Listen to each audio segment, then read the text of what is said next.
రక్షించావు. చాలా చాలా మంచివాడు నా యేసయ్య, చాలా చాలా మంచివాడు. చెప్పాలమ్మా. నెక్స్ట్ టైం నన్ను ఎన్నుకున్నావు, అధికారం ఇచ్చావు, నాకు తోడైండి, నాకు జయమునిచ్చావు.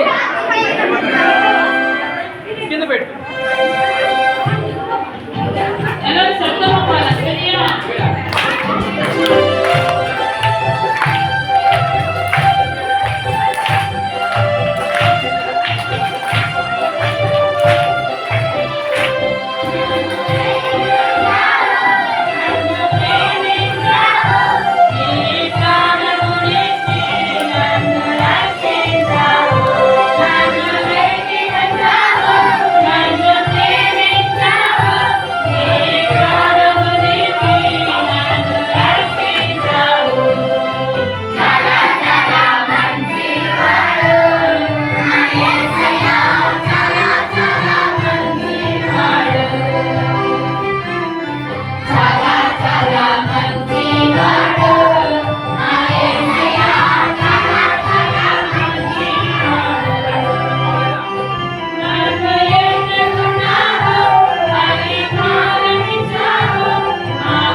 బయట వేసుకుంటున్నా